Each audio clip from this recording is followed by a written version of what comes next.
And our title is Reactions to Christ. Y nuestro tema es las reacciones a Cristo en la tierra.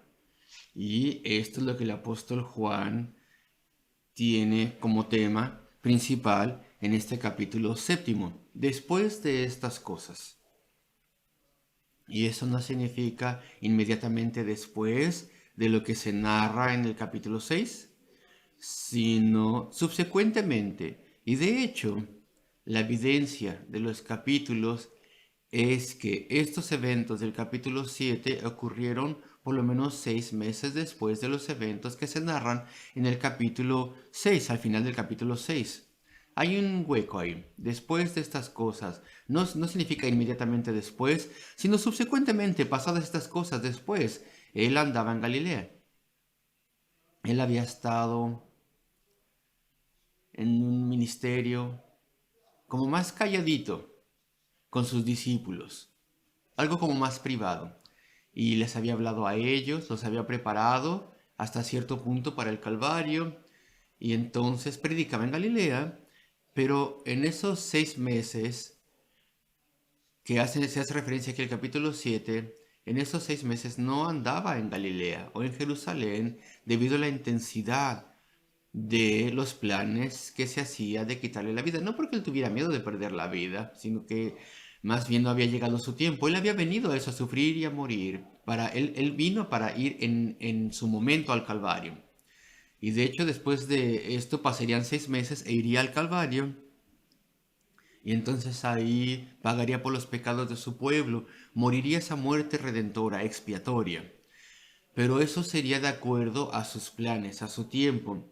El tiempo que había sido predeterminado desde antes de la fundación del mundo y todavía no había llegado a la plenitud del tiempo para ello. Así que era su propósito más bien seguir predicando por Galilea y Decápolis y en cierta parte de Filipo, esas regiones, hasta que llegó el tiempo de ir a Jerusalén. Entonces, después de estas cosas, andaba Jesús en Galilea, no en Judea ni en Jerusalén, porque los judíos buscaban matarle. Y se mencionan esos planes de matarlo frecuentemente en el Evangelio de Juan. Pero ahora en el versículo 2, ahí vamos al primer encabezado, Cristo y la reacción de sus hermanos. Estaba cerca la fiesta de los judíos, una de las 3 fiestas solemnes del año, las primordiales, a las cuales todos los varones acudían. Entonces se esperaba que Cristo fuera a esa fiesta solemne también, la fiesta de los tabernáculos. Se tenía más o menos en octubre y esa sería su última fiesta de los tabernáculos antes de sufrir, antes de su muerte el año siguiente. En el versículo 3, sus hermanos de carne, sus hermanos literales, le dijeron, porque parece que no estaba preparándose, evidentemente, parece que él no estaba alistándose para ir. Y le dijeron, sal de aquí, pues ya es hora de irse, y ve ahí a Judea, vete a Judea, para que también tus discípulos allá vean las obras que tú haces. Y entonces le dicen que se vaya. Ya estaba ahí la fiesta de los tabernáculos, esa fiesta solemne donde las personas se acordaban de las bendiciones de Dios sobre la nación en aquellos años del desierto. Era una combinación, un festival de cosecha y también una conmemoración de la protección de Dios que habían tenido en su deambular en el desierto. Y entonces sus hermanos le dicen, muéstrate, de modo que las personas puedan ver tus obras. Ellos ya habían visto sus obras. Pero ellos decían, tú no puedes quedarte en Galilea. Ellos se daban cuenta de que él era especial.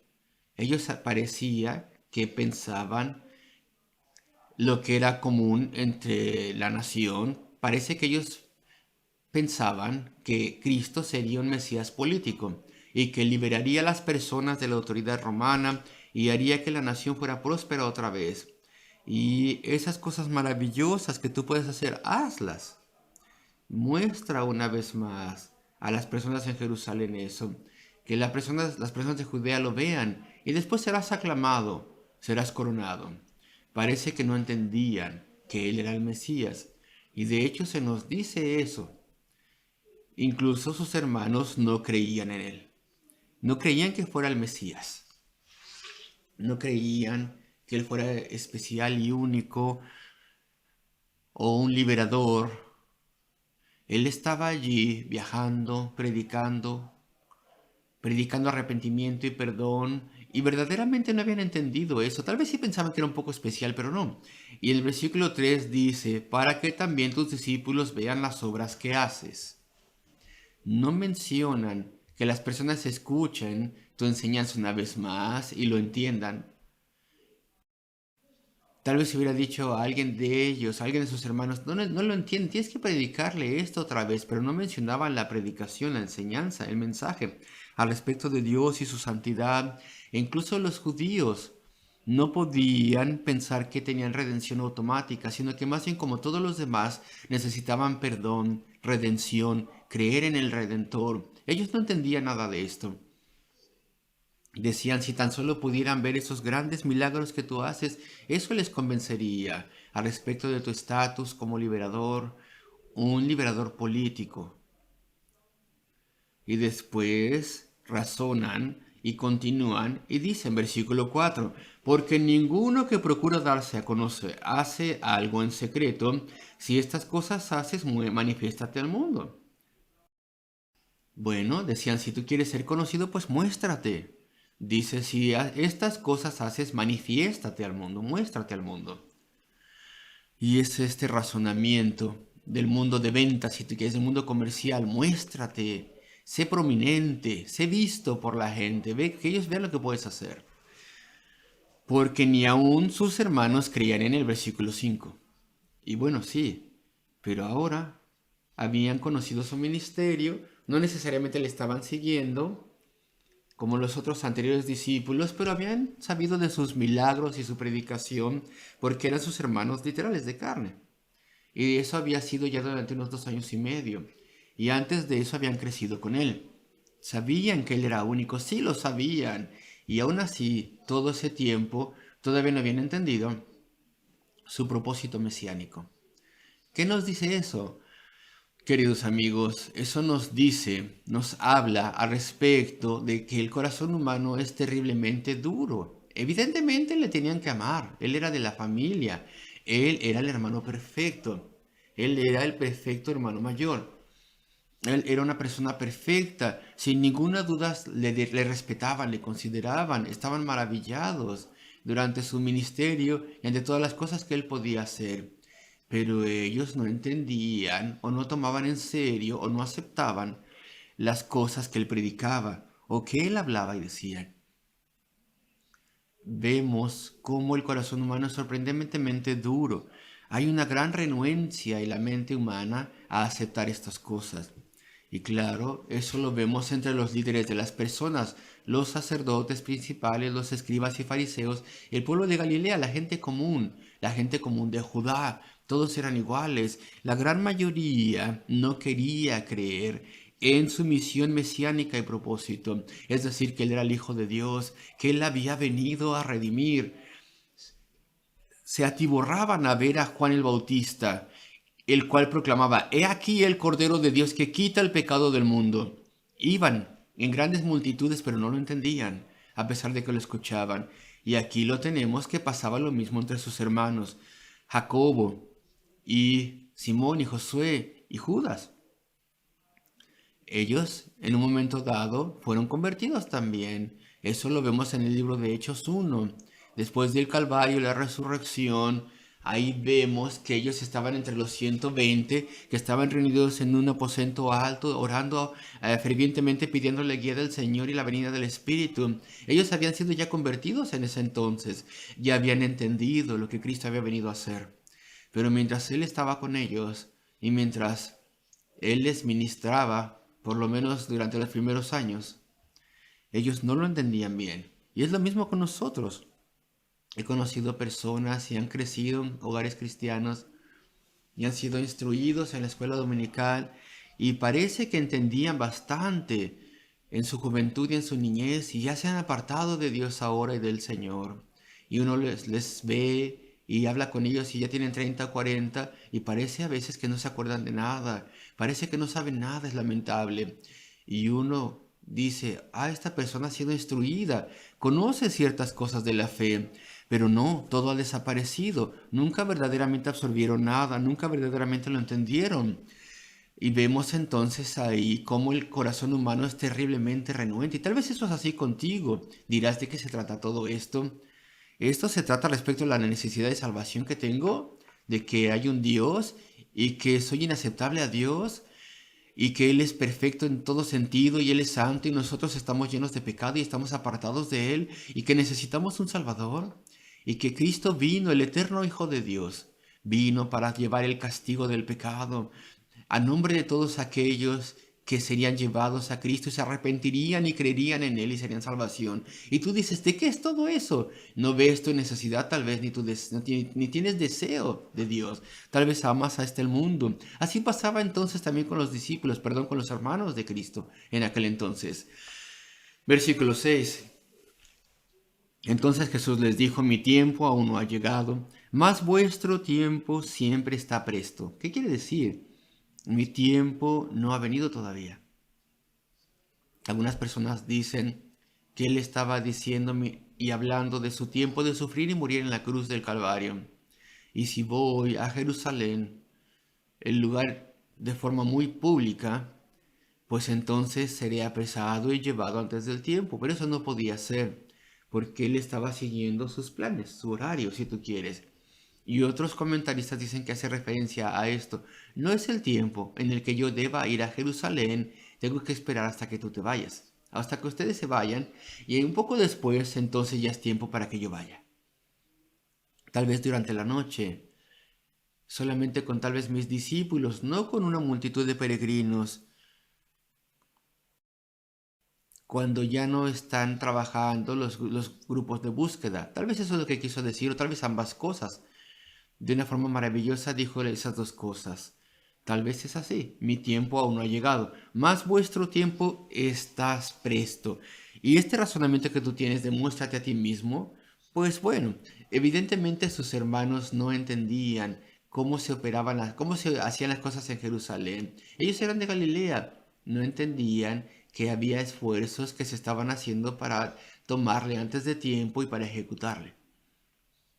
Y Cristo les dice, versículo 7, no puede el mundo aborreceros a vosotros, mas a mí me aborrece. ¿Por qué?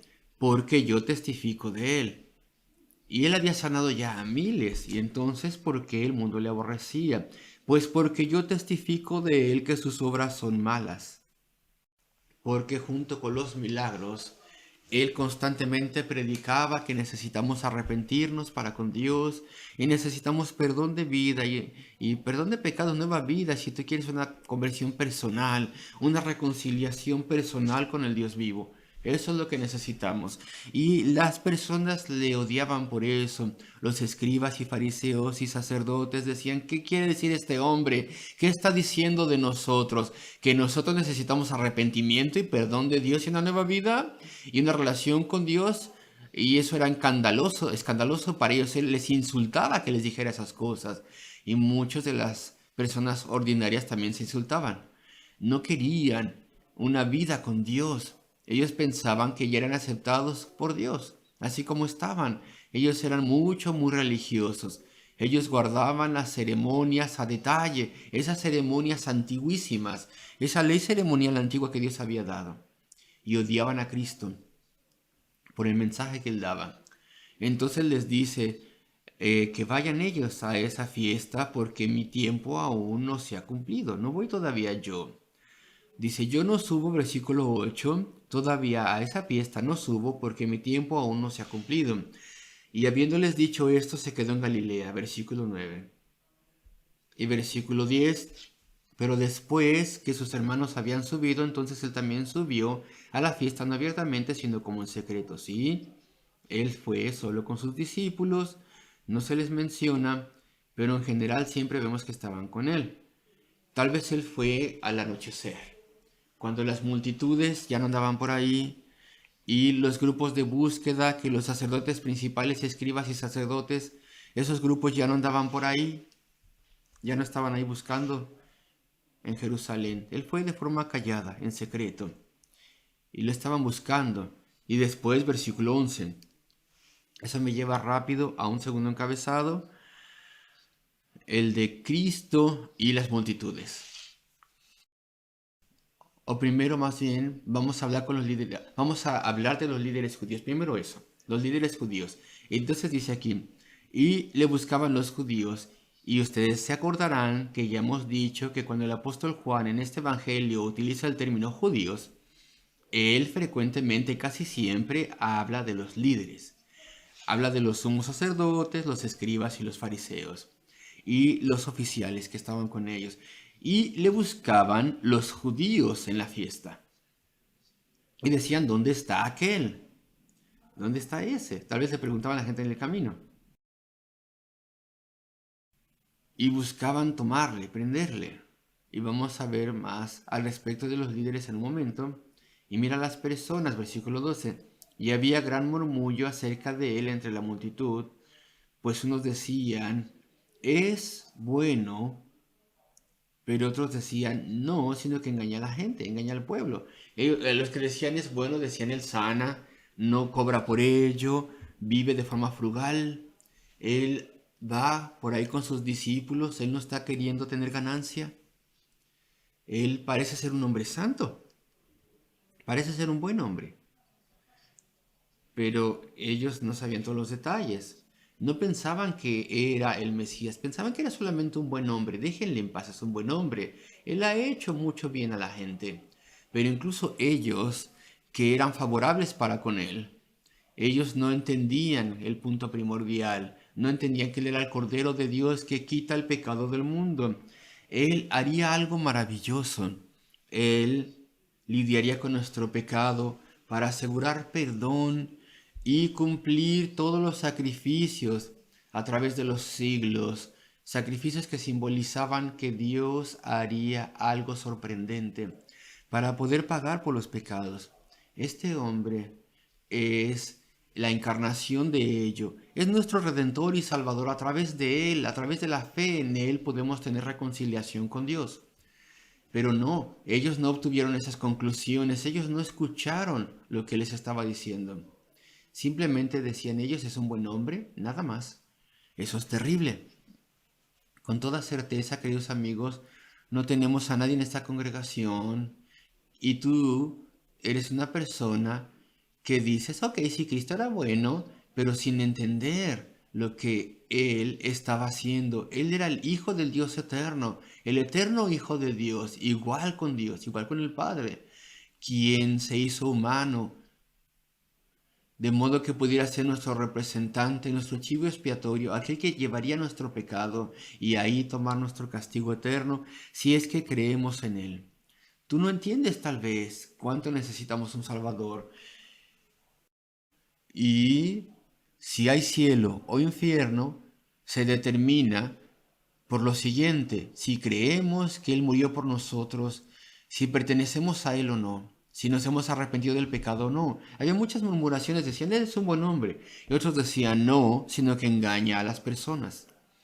Y bueno, ¿qué es lo que estaban diciendo? Engaña a las multitudes. No es que Él fuera como aquellos predicadores falsos de hoy en día, para nada.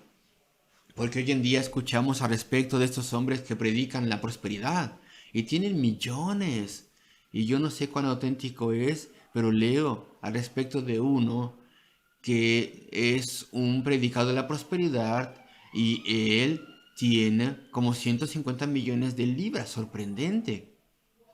Bueno, pues Jesucristo no era así en absoluto. Él no juntó nada de dinero. No podían decirle es un engañoso, engaña al pueblo, quiere ganancia. No, él constantemente estaba sanando a miles en algunas partes y muchas veces a todos juntos. Hacía maravillosos milagros que autentificaban quién era él. ¿Y qué es lo que estaban diciendo ellos cuando decía que engaña al pueblo? En el versículo 12. Bueno, en parte lo que querían decir es lo siguiente. Ellos solamente querían ese Mesías político, que les hiciera prósperos en la tierra. Ellos no estaban pensando en el cielo, no estaban pensando al respecto de reconciliación con Dios, sino simplemente al respecto de su éxito terrenal y consuelo y lujos y prosperidad terrenal, y liberación de las autoridades romanas, de modo que ya no tuvieran que pagarle impuestos a ellos. Y entonces se decían a sí mismos, bueno, pues aquí está este hombre, él puede hacer eso, él puede obrar milagros y mírale, simplemente anda por allí en Galilea, predicando cosas que no queremos escuchar, no queremos oír, y él no se pone a trabajar con la liberación de la nación. No nos sirve de nada. Es un engañador del pueblo, engaña al pueblo. Sí, pero es que ellos lo habían asignado en el papel, o le habían asignado el papel de ser un mesías político. Sin embargo, él había venido al Calvario para ser un liberador espiritual que iba a salvar a millones de personas, millones de millones gentiles y judíos en todo el mundo, de toda tierra y nación, de toda época del mundo, durante siglos hasta que él volviera. Él estaba haciendo una obra mucho más grande, pero no lo entendieron, no lo vieron. Decían, no, él engaña al pueblo, no se pone a trabajar y no nos libra de los romanos.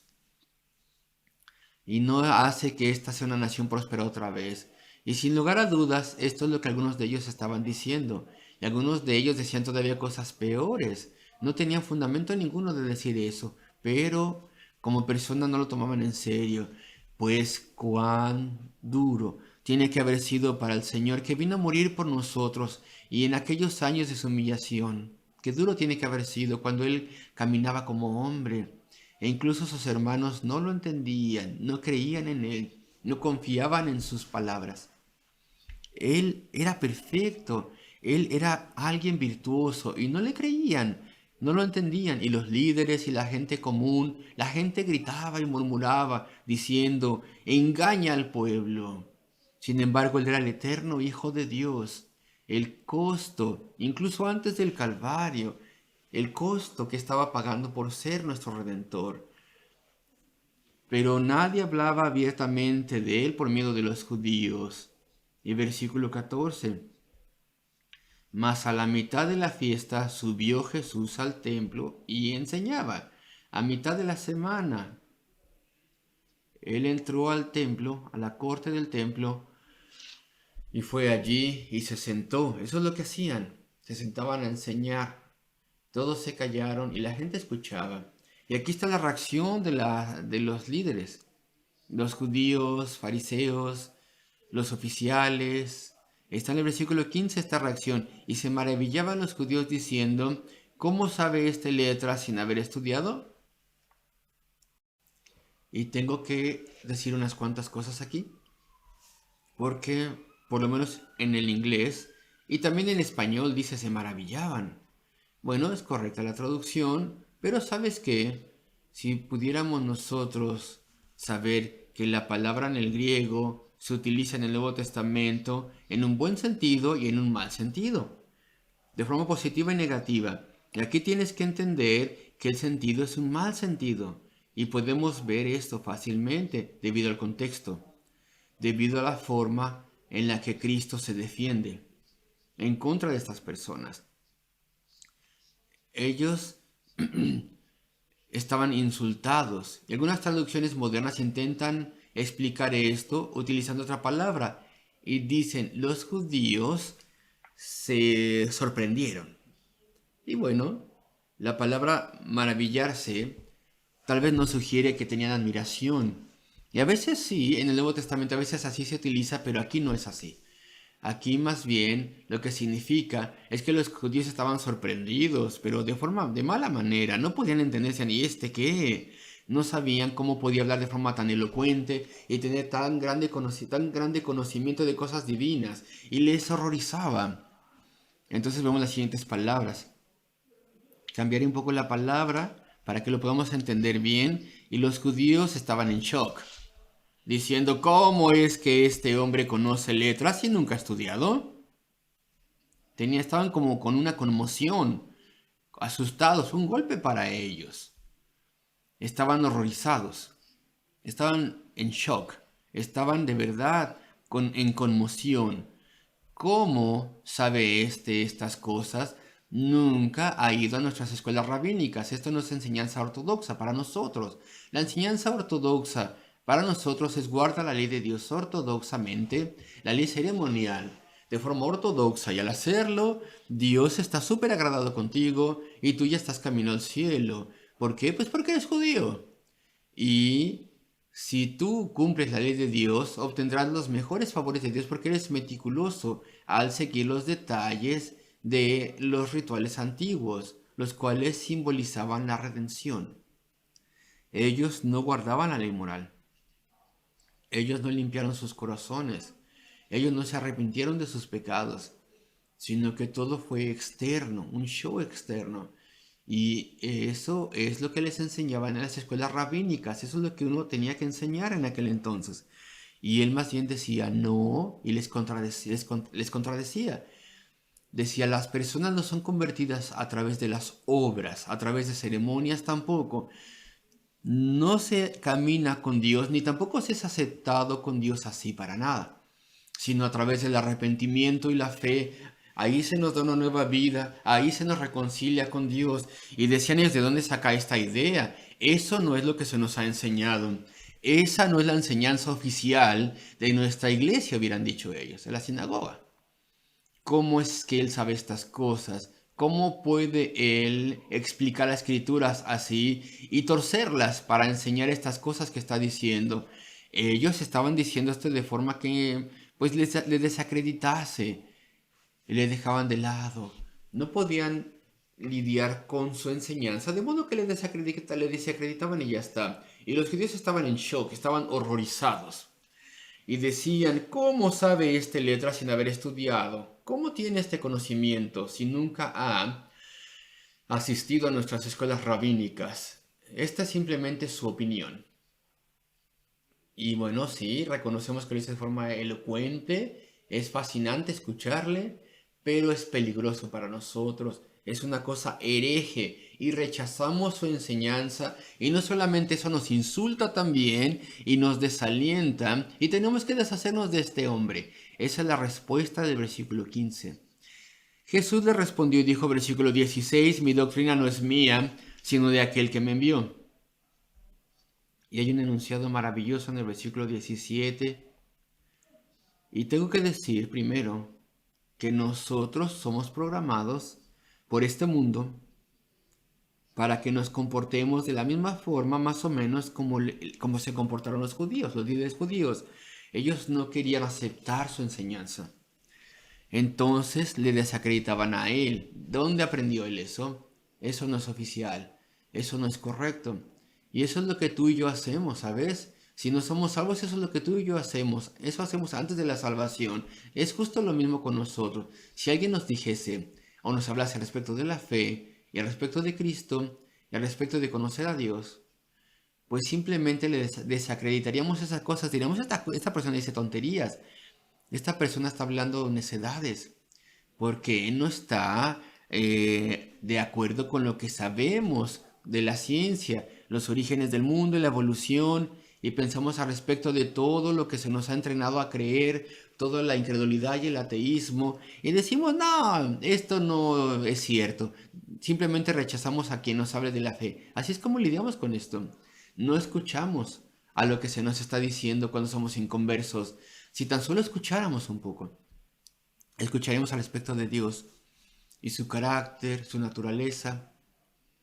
Escucharíamos el bosquejo del plan de la redención.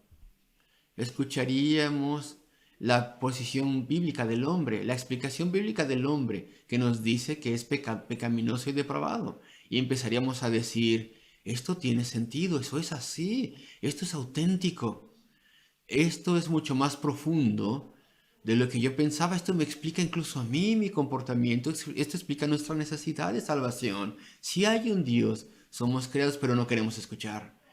Y ellos no querían escuchar a Cristo. Desacreditaban a la persona de Cristo. Y el Señor dijo estas palabras. Versículo 17. El que quiera hacer la voluntad de Dios, conocerá, sabrá si la doctrina es de Dios. lo pone de cabeza a este y se los pone encima si tú quieres. Si ustedes, oficiales del templo, fariseos, escribas y sacerdotes, si de verdad por lo menos un poco quisieran obedecer a Dios, sabríais que mi enseñanza es auténtica y que viene del cielo, viene de Dios. Vosotros lo sabríais.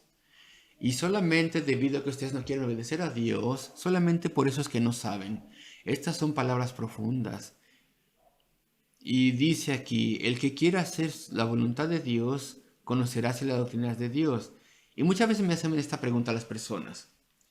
¿Qué hay al respecto de las personas que nunca escucharon el Evangelio? ¿Acaso es justo que Dios les juzgue?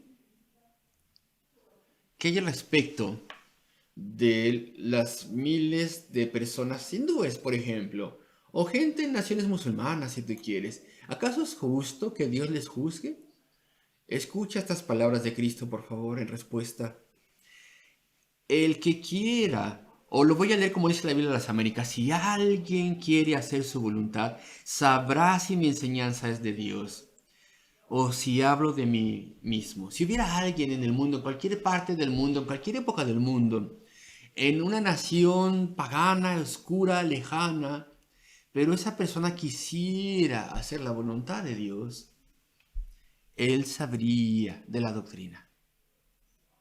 Dios, de alguna forma, le comunicaría eso a esa persona. Él entendería, esa persona entendería, sabría que el mensaje cristiano es el único auténtico mensaje de Dios.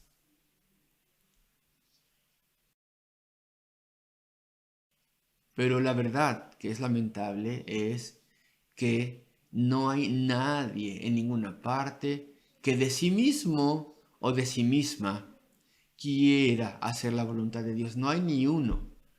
Si fuera así, pues les iría bien, estarían bien. Pero ve mi condicional, si es que, pero es que no hay nadie que sea así, ni siquiera los más privilegiados, incluso los hermanos, o medios hermanos más bien decimos, los medios hermanos de Cristo. Cristo no podía tener hermanos completos, ¿no? Por así decirlo, porque él fue concebido del Espíritu Santo. Mientras que sus hermanos fueron concebidos biológicamente por José. Así que les llamamos medios hermanos. Pero bueno, ellos que crecieron en la misma familia con el Señor Jesucristo y rechazaron que él era el Mesías hasta que Dios obró en sus corazones. Si los principales sacerdotes y escribas y fariseos y los líderes de la iglesia en aquel entonces lo rechazaron también. Y si la gente común también lo rechazó en Galilea, por ejemplo, en Judea y entre los gentiles, entonces sabemos que a través del mundo nunca ha habido una persona que nazca y nunca lo será así hasta que Cristo vuelva en ninguna parte del mundo que de sí mismo o sí misma desee hacer la voluntad de Dios. Somos más bien una rebelde raza humana y las palabras de Cristo están allí para asegurar tu corazón de que si fuera así, Dios los cuidaría y sabrían respecto de la redención, pero lamentablemente no es así. Siempre tiene que ser una obra del Espíritu Santo para que una persona le busque. Dios en su sorprendente misericordia, Él entra y atraviesa toda la resistencia y obstinación de la persona y abre el corazón para que pueda creer y pueda desear a Cristo. Siempre es la iniciativa de Dios. Y eso es lo que entendemos de la palabra de Dios. Y debo avanzar.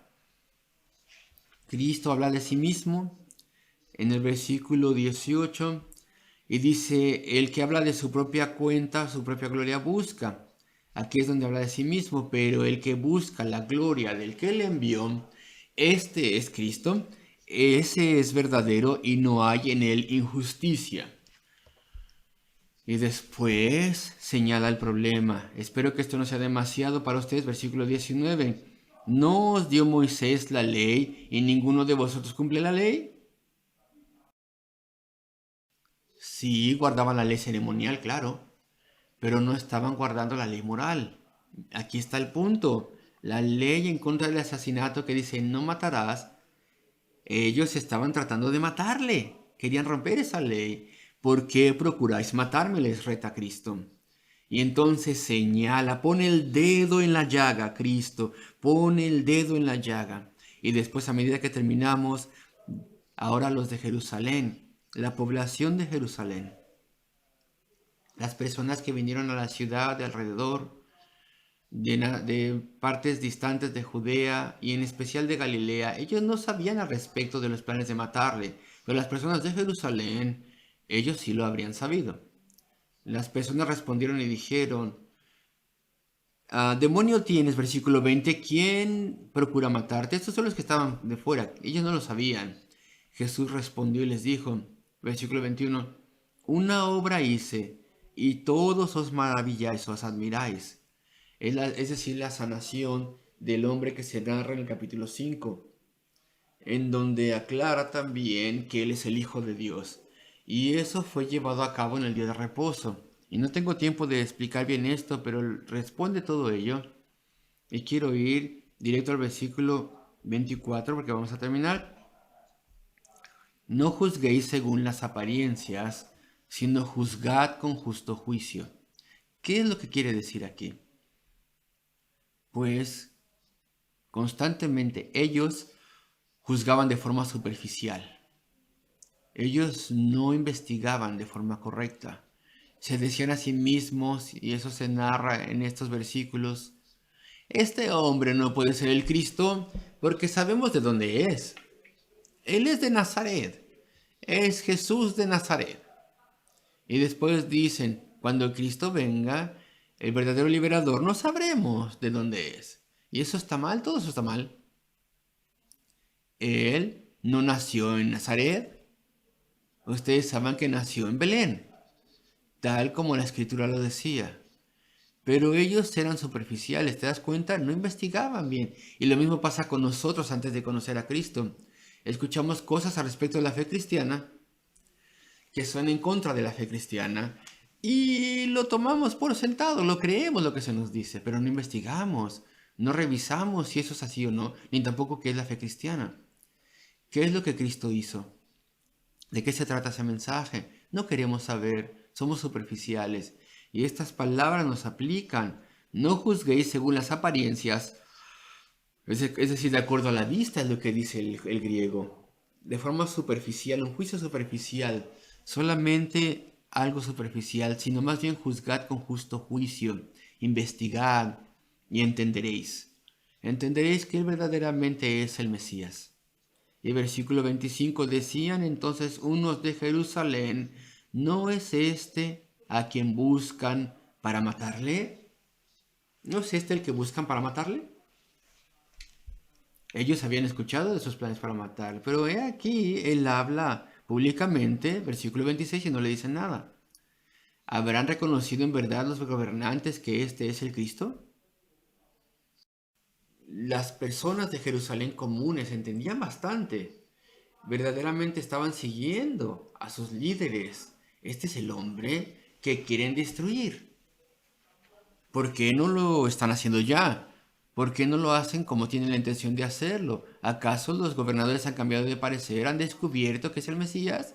Después de todo. Y si ellos lo han descubierto, pues qué bueno. Así avanzaremos con esa idea. Haremos lo que se nos diga, no pasa nada. Creeremos lo que nos digan los líderes, no pasa nada. Y así es exactamente como somos nosotros antes de la conversión también. La sociedad dice, por ejemplo, no creas en Dios, cree en la evolución, cree en cosas súper descabelladas, cree que el origen de la vida está en una galaxia distante. Esa es la postura científica del presente, ¿de acuerdo? La vida es demasiado compleja. Las células más simples tienen demasiada información en ellas como para haber comenzado aquí en la Tierra. Son demasiado sofisticadas. Darwin no entendía nada de eso, ahora ya lo entendemos nosotros. Las células más simples son demasiado complejas. Tiene que haber comenzado con un objeto del espacio exterior que vino, y tiene que haber vida avanzada en una constelación distante, y ha venido esa vida a través del calor y el frío y ese viaje imposible, a través de muchos años luz, llegó a esta tierra y se plantó aquí en la tierra. Queridos amigos, A medida que las cosas son descubiertas, la ciencia cambia de parecer en todo momento y la ciencia quiere que creamos cosas descabelladas en vez de simplemente creer en el creador, así como les pasaba a ellos. Ah, ya cambiaron de parecer los líderes, pues también nosotros, no pasa nada. Y es por eso que no lo quieren ejecutar ahora. Bueno, pues qué bueno. Simplemente haremos lo que se nos diga. Lo que se nos diga que creamos, creeremos. Iremos con la multitud y creeremos lo que se nos diga que creamos. Y pensamos que al rechazar a Dios y la fe, estamos siendo individualistas y pensamos como queremos pensar, pero no es así. Sino que simplemente estamos haciendo lo que se nos ordena en la sociedad y es lo mismo que pasaba en ese entonces. Queridos amigos, aquí lo tenemos. Hemos estado viendo algo de este capítulo, los hermanos y su actitud, la multitud que vinieron a la ciudad de Galilea. Vimos un poco de los líderes del pueblo y después también la gente de Jerusalén que tenían tantos privilegios, que iban al templo constantemente y o en esas sinagogas locales que tenían por ahí. Y hay algunos que creyeron en él.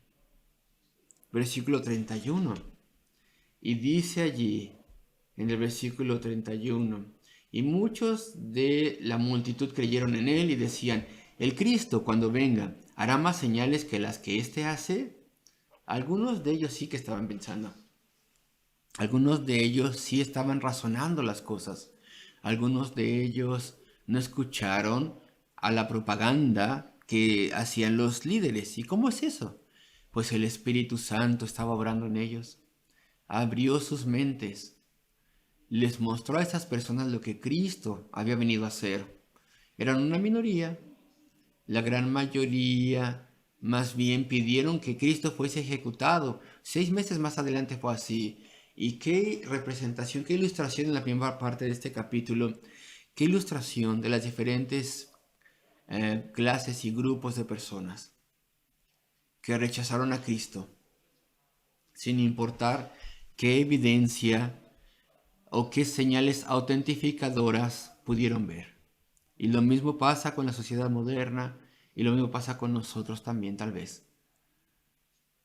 Es una obra del Espíritu la que nos trae a salvación y que Él obre en todo corazón aquí. Que nos libre, que te libre del cautiverio, del ateísmo prevaleciente en la incredulidad, si es que eso es así, porque la gran mayoría entre nosotros aquí en esta iglesia ha experimentado la salvación. Dale la gloria, alábale, adórale por abrir tus ojos, por darte luz. Y tenemos el culto evangelístico esta noche, donde se hará el llamado del evangelio, y espero que toda persona salva en esta iglesia ore por ese culto. Lo tenemos toda semana, cada domingo por la noche, porque es una obra del Espíritu la salvación. Solamente el Espíritu puede obrar y abrir corazones, y en él necesitamos. Y dice, no tenéis porque no pedís. Entonces le adoramos y dependemos de él.